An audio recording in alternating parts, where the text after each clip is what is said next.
Ok, bună dragi prieteni! Astăzi am revenit cu un joc nou care nu este de pe Roblox. Este un joc care se numește acum nu mai țin minte, dar mă rog, l-am separat de Roblox pe telefon și mi s-a părut super, fiindcă da. Aceasta este căsuța mea. Haideți să vă arăt.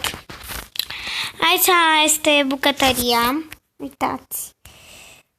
Puteți lua lapte sau vă pică mai multe din frigider. Un hamburger. Aici este chiuveta. Aici avem masa cu două scaune. Baia. Tuș prosoape, tot o chiuvetă și wc-ul. Și da, mai am. Aici este un televizor pe care l-am pus. Asta este un fel de fotoliu, numai că făcut așa, cam așa. Asta este o chestie, covor, un fel de fotoliu, numai ca așa, canapeaua și acesta este dormitorul în care avem un dulap, o noptieră, toată chestie de aia și pat. Un scaun de vlogheriță și calculator de vlogheriță unde poți schimba canalele. Vedeți? Gen, da? Și dacă vă place acest episod, puteți da like și comentarii. Ok, vom pleca undeva acum aici la o plajă, de unde trebuie să luăm chestii de-astea, ananasuri și nu, adică ca să ai ce mânca, gen, nu că e obligatoriu să le iei, dar ca să ai ce mânca.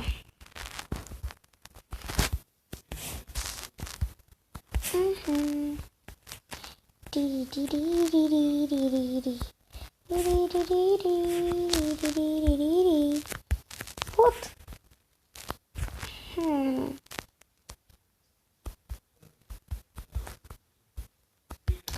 Nu știu de unde să iau animalele, că vreau să-mi iau un animal, dar nu știu.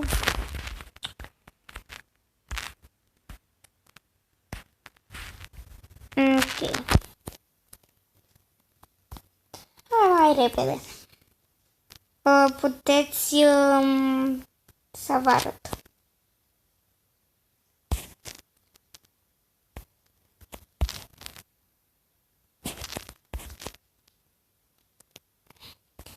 Puteți face vizite la case, că mie îmi place să mai fac și vizite la unele dintre case și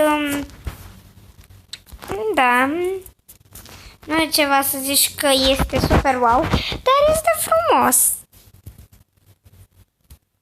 Adică vă dați seama cât bani bagă cineva în această casă, cu fotolii care costă 1000 și ceva, televizor care costă 1000 și ceva, sau vopsea pentru pereți sau chestii de-astea, tot așa. Voi vă dați seama câți bani bagă cineva în toate astea? Și 3-4 de-astea super, nu știu ce asta, dar știu că costă mult. Aici două de-astea pentru animale, mâncare, apă și încă niște mâncare, baloane. Tabloul ăsta vine gratis.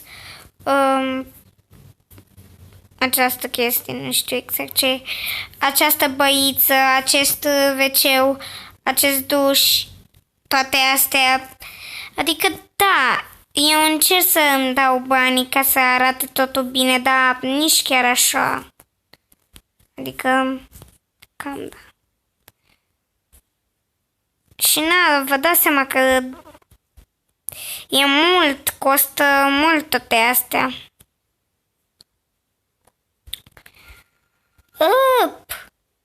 Dar nici nu pot să circul pe aici. Am să plec acum. Ok.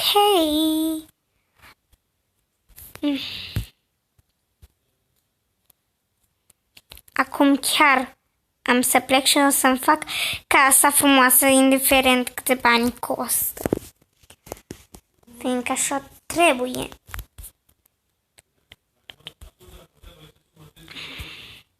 Mama, am avut un vizitator la mine în casă, Ok. Ok. Deci, să începem prin a pune lucruri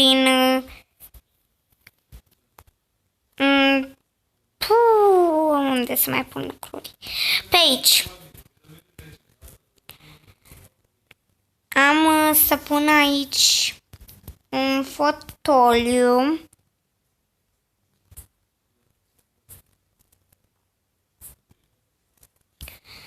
Fotoliu nu de 600, puțin mai ieftin.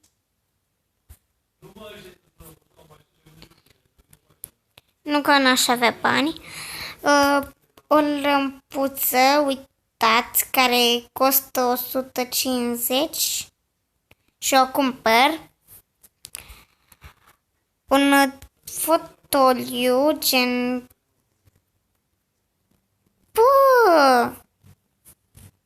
Fotoliul meu. Nu cred.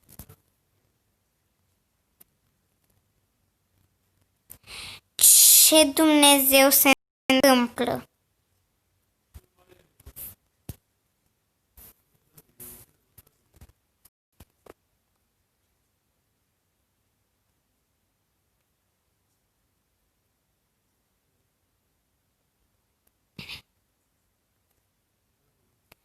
Gata.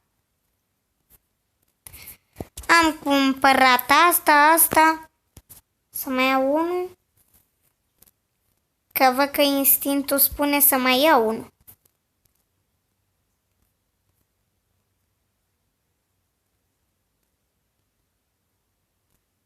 Gata, să vedem cum a ieșit. Chiar a ieșit binișor.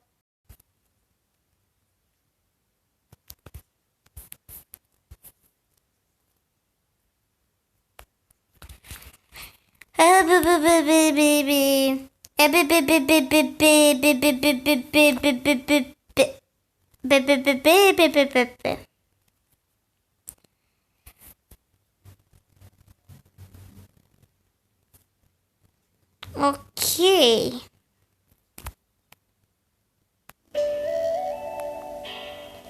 Super. Sau asta? Da, asta. Asta e. Asta nu o cunosc.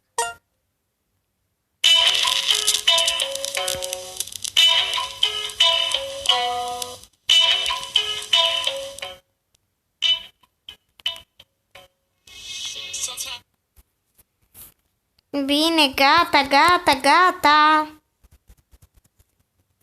Acesta a fost videoclipul de azi. Dacă v-a plăcut, dați un like și să vă abonați la canalul meu. Vă pup, pa!